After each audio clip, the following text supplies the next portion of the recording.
Tiempo es ya de volver a pedir perdón, y dudo que se me conceda, y de ocuparnos de nuestros personajes, que hemos un momento olvidado por Mario, por Napoleón y por Bismarck, como si tan grandes e históricas figuras tuviesen algo que ver con nuestros pobres artesanos y nuestras humildes mujeres del pueblo. Pero en alguna parte se había de lucir la erudición.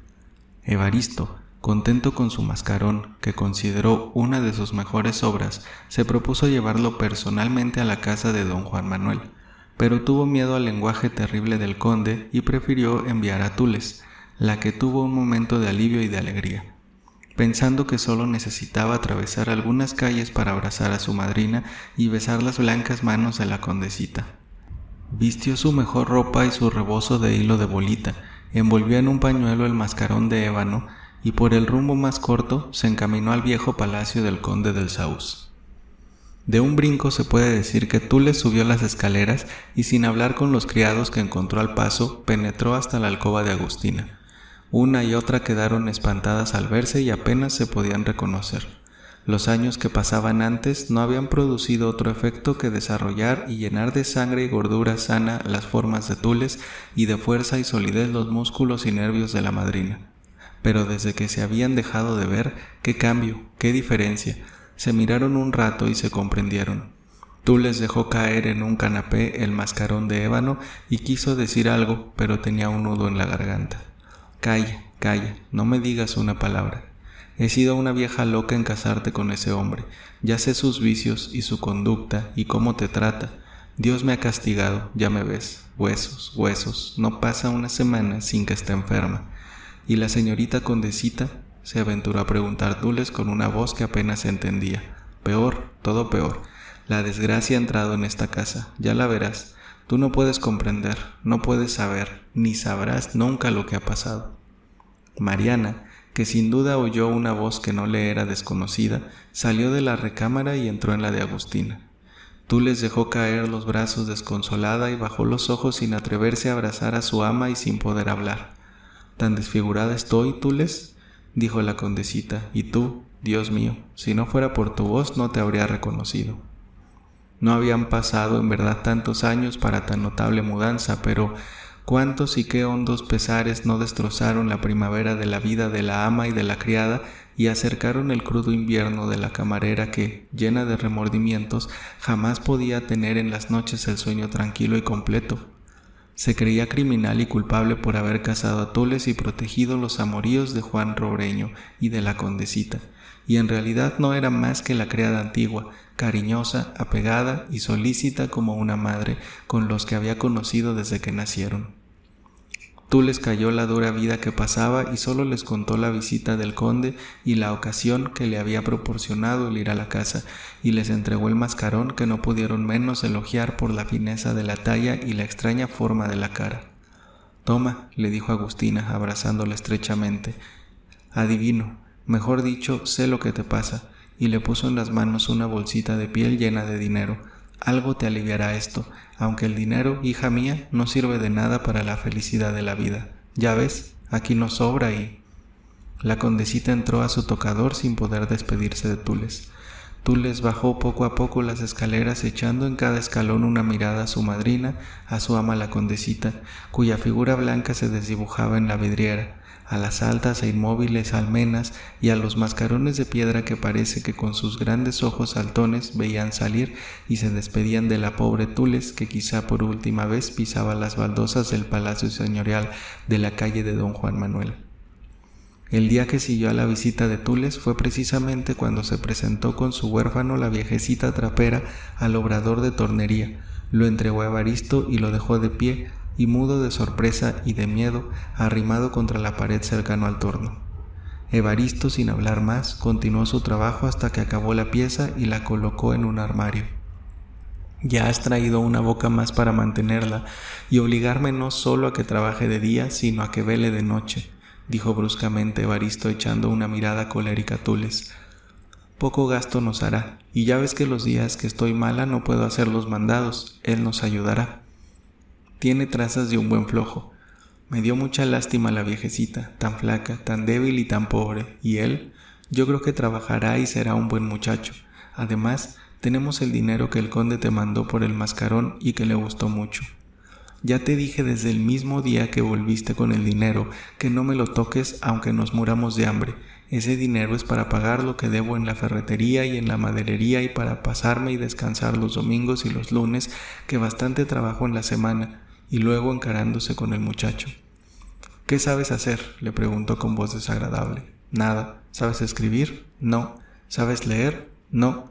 Entonces no sabes nada. Hacer mandados.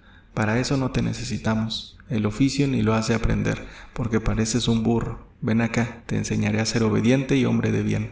El aprendiz se acercó tímidamente y Evaristo le echó la mano a la oreja y comenzó a sacudir fuertemente. El muchacho empezó a gritar y a defenderse. «¿Qué haces, Evaristo?», le dijo Tules levantándose y tratando de impedir la ejecución. «¿Qué te ha hecho? Acaba de entrar, ¿por qué lo maltratas así?» «¿Y te defiendes, pillo lépero?», gritaba colérico el tornero y lo sacudía más fuerte. Cuando ya tenía casi media oreja arrancada y las vecinas, alarmadas por los lloros y quejidos del muchacho que acababa de entrar, salían de sus cuartos y se asomaban a la tornería, Evaristo soltó la oreja de Juan, se sentó otra vez en el banquillo del torno y dijo a las vecinas con la mayor indiferencia: «No es nada, es un aprendiz que me han entregado». Las vecinas parece que se fueron convencidas, pues sabían a poco más o menos cómo se había portado el maestro con dos aprendices que había tenido y se le habían fugado sucesivamente, antes de recibir al nieto del conde de Saúz y marqués de las Planas. Por lo que va referido hemos visto el estado que guardaba el matrimonio y las malas disposiciones de Evaristo contra todo el mundo cuando recibió al desgraciado muchacho. Era el hombre protegido por la sociedad, y sus vicios y su carácter le hacían odiarla sin razón y rebelarse contra ella. Evaristo cayó en la costumbre de la mayor parte de los artesanos, de pedir adelantado y de engañar. Se comprometía a entregar 3 o 4 obras al mismo tiempo el sábado y no entregaba ninguna. No podía, por consiguiente, cobrar la raya, carecía de dinero y la semana siguiente tenía que acudir a otras personas para que le prestaran, sin contar que casi todo lo que conseguía lo derrochaba los domingos y lunes en las vinaterías, y tú les pasaba la pena negra para mantener la casa y pagar la renta. Le llovían disgustos y cuestiones. A todas horas del día estaban en la puerta oficiales y aprendices de otros talleres a reclamar las piezas que le habían dado a tornear.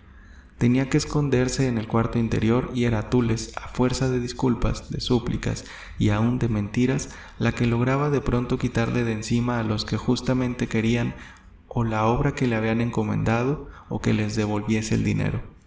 Pronto voló por el vecindario, por toda la ciudad, la fama de Evaristo como embustero, tramposo, pendenciero y valentón, pero era tal su habilidad que con todo y ello no le faltaba trabajo. En su obrador se veían personas decentes y de proporciones pidiéndole, como por favor, que les hiciese ya una mesa, ya un ajuar. Verdad es que el tornero era hasta cierto punto respetuoso con ciertos parroquianos que le pagaban bien, mientras que se mostraba insolente con los carpinteros, sus iguales, que por necesidad lo ocupaban, y no pocas veces se agarraron a las trompadas en el patio. Cuánto de malo pasaba el tornero, iba a recalar contra su mujer y contra Juan. La fuerte sacudida que le dio el maestro tan luego como pisó la casa lo llenó de terror, de cólera, que su impotencia de muchacho y esa sumisión tradicional de que hemos hablado le hizo sufrir y callar. Lloroso, escurriéndole la sangre y con su mano en la mejilla, tratándose de pegar el pedazo de oreja que le habían arrancado, quedó en un rincón del taller sentado entre las astillas hasta que Evaristo terminó su trabajo, se puso la chaqueta y su sombrero jarano y salió a la calle. Tules, que había quedado inmóvil, aterrorizada e indignada, se levantó. «Pobre muchacho, en mala hora viniste a esta casa y me arrepiento de haber conseguido de Evaristo que te admitiera. Ahora no tienes remedio. Si por cualquier circunstancia te vas y te encuentra un día en la calle, es capaz de matarte. Ven, te lavaré la oreja». Tules en efecto le lavó y le dio fomentos de aguardiente. Continuó hablando con él y haciéndole preguntas sobre sus padres, su familia, su casa, en fin, sobre todo lo que la curiosidad sugiere en tales casos. Juan contestó cándidamente lo poco que sabía de su vida de orfandad y de miseria y cómo había sido salvado del muladar por una perra y recogido por la viejecita. «Soy también huérfana como tú», le dijo Tules, «pero fui criada por mi madrina, que es una santa, y es todavía ama de llaves de un conde muy rico, solo que me casé y ya ves, mi marido no tiene buen genio. No trates de fugarte, quédate, yo te serviré como madre, y tú serás como mi hijo. No tengas miedo, te defenderé y tal vez, si te portas bien, Evaristo ya no se meta contigo. Juan olvidó su cólera y su dolor. En ese momento le preocupaba un sentimiento extraño y triste de soledad y de abandono que enferma generalmente el corazón de los huérfanos, y sin poderse contener abrazó amorosamente el cuello de Tules. «Quita, quita», le dijo Tules, «me haces daño. Si Evaristo viniera y nos encontrara así, te arrancaría la otra oreja. Cuando te veo bien, eres el retrato vivo de mi amá. Ven, deja que te vea con la luz». Tules llevó a la puerta al aprendiz y le limpió mejor la cara y la sangre que aún goteaba, y se quedó mirándolo atentamente con una especie de asombro. «Sus mismos ojos», dijo en voz baja, «su nariz, idéntica, la misma boca de la condesita, los mismos ojos feroces del conde. Pero, ni pensarlo, la condesita encerrada siempre y tan cristiana y tan temerosa de Dios, y luego el señor conde la hubiera matado. Malos juicios, la vida que llevo me hace pensar mal hasta de mi madrina y de mi ama». Tules quedó pensativa y callada largo rato. Juan, azorado, la miraba y no acertaba a comprender el significado de la conversación que sostenía Tules consigo misma. Hizo ella rápidamente en su memoria la cuenta del tiempo que había pasado desde que se casó, su permanencia en la hacienda, su regreso a México y su última visita cuando fue a entregar el mascarón de ébano. Le parecía todo imposible y como cosa de pesadilla, pero no le cabía duda, por la edad, por la fisonomía de Juan, por el estado de desolación en que encontró a la familia, por las pocas palabras misteriosas de su madrina, por una adivinación de su alma, quedó enteramente segura de que el aprendiz era hijo de su desgraciada y querida ama. La voz bronca de Evaristo, que averiguaba algo con las vecinas, y las pisadas contra las losas de sus tacones con herraduras, sacaron a Tules de sus cavilaciones. «Toma una escoba, pronto, pronto, y ponte a barrer, Evaristo llega». Juan apresuradamente tomó la escoba que le alargó su nueva ama y se puso a barrer, mientras ella se acercó al brasero a picar cebollas y recaudo. Evaristo entró de mal humor, botó el sombrero en el suelo, que Tules recogió humildemente, se quitó la chaqueta y se sentó a trabajar en el torno. «Mueve la rueda, haragán ocioso, inservible», le gritó al muchacho. Juan dejó la escoba y comenzó a mover la rueda. Un cuarto de hora después volvió a gritar: «¿Está el almuerzo?» «Listo», contestó Tules, «en un momento pongo la mesa».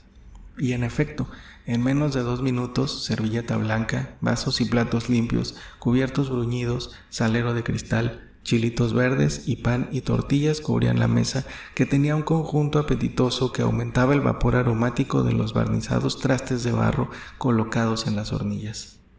Era en la apariencia, con la mujercilla bonita y aseada, el aprendiz joven, pobremente vestido pero de simpático aspecto, y el hombre trabajador agachado sobre su trozo de ébano, el cuadro sencillo del artesano modelo que tenía algo de ingenuo y de natural y se armonizaba y completaba, por decirlo así, con los paseos y saltos de un carnero, con su vestidura blanca y esponjada, con el collar rojo en el cuello de donde le pendía una campanita de plata que repicaba alegremente.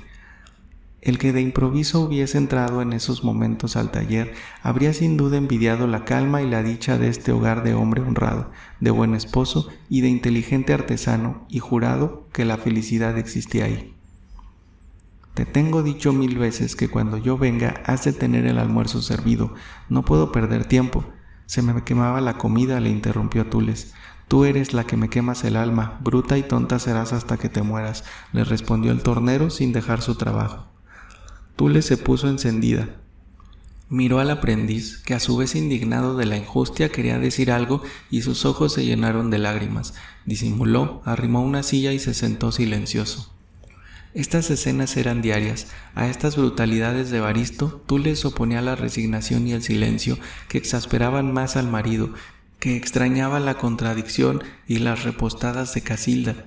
Con razón dicen las mujeres que los hombres son llevados por mal. Por fin el tornero se levantó de su banco y se sentó en la mesa. Tules había puesto 3 platos. «¿Para quién es ese plato?», preguntó con voz violenta Evaristo. «Para Juan», respondió Tules. «Mejor que coma con nosotros. Comerá bien y tendré menos trabajo».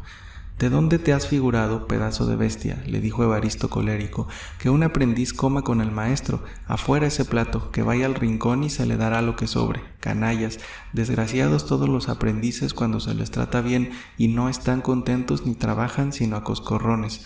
Y añadiendo a las últimas palabras el hecho, Evaristo le dio un fuerte coscorrón en la cabeza con los nudillos de los dedos.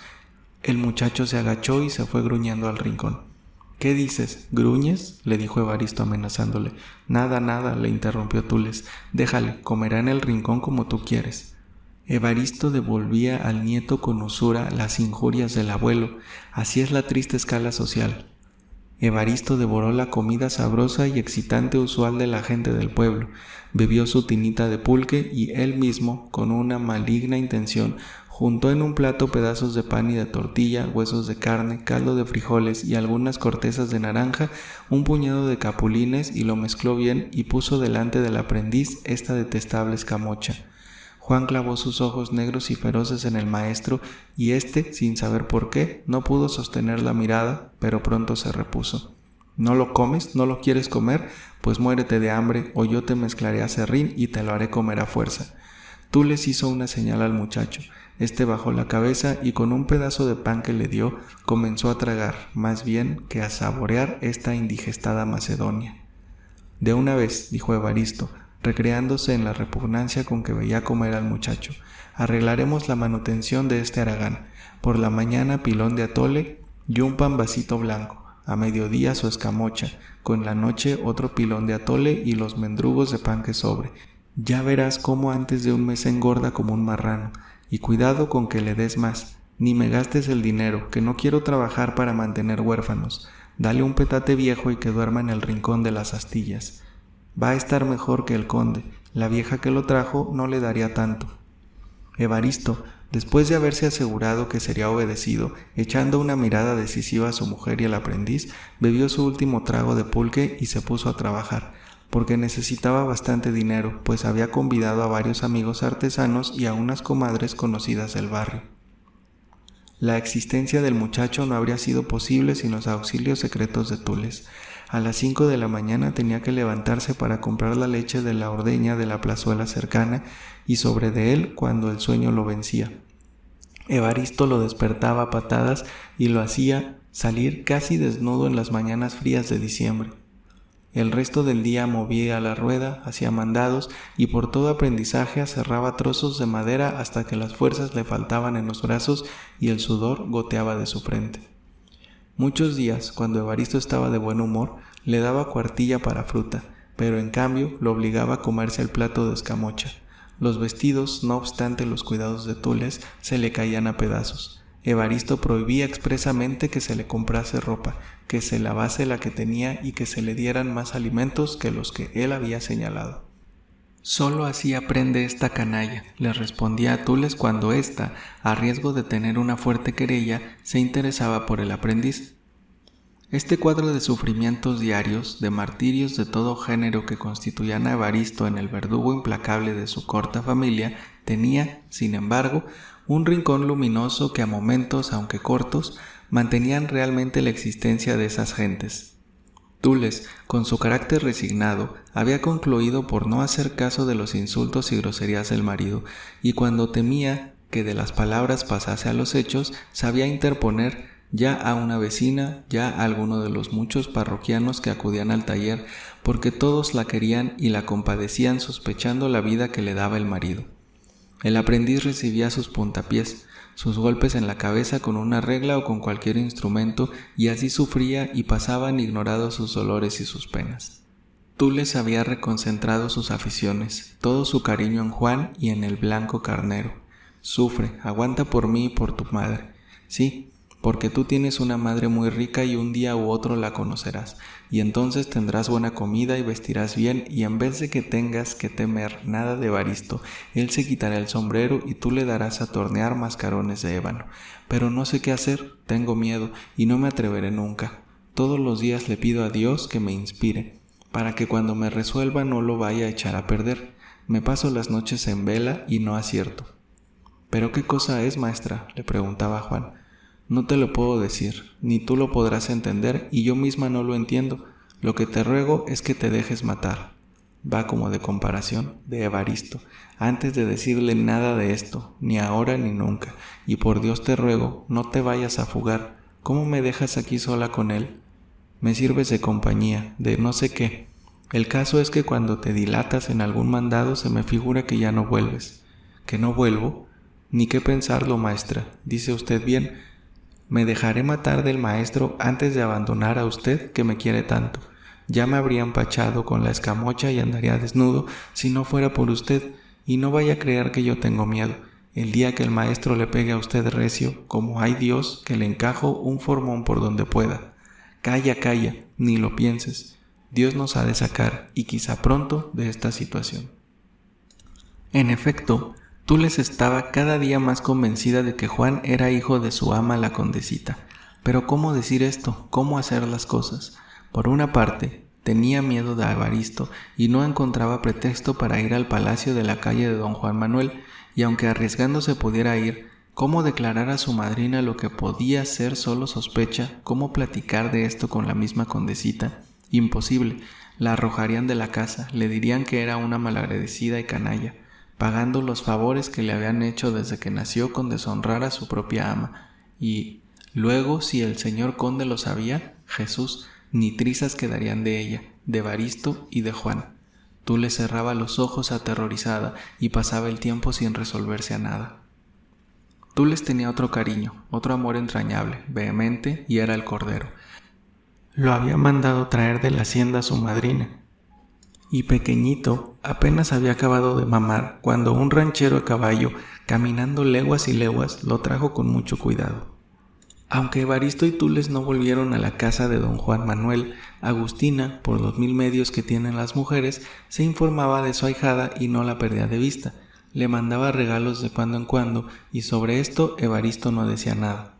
Cuando recibió el corderito, que era de raza fina, Evaristo se puso muy contento. Precisamente había tenido la intención de comprar un chivo o carnero. A la mayor parte de los carpinteros les gusta tener algún animal en su taller. Fue un cordero de paz. Por algunas semanas no hubo querella, y Tules tuvo por un momento la ilusión de que había cambiado de carácter. Generalmente se cree, y tal vez es cierto, que los carneros son poco inteligentes, sea de eso lo que fuere. Tules con paciencia y cariño enseñó a su corderito a hacer muchas cosas. En primer lugar la conocía y la seguía a todas partes como si fuese un perro. En las bendiciones de San Antonio Abad lo presentó con las pezuñas y cuernos dorados y un collar de paño rojo y su campanita de plata.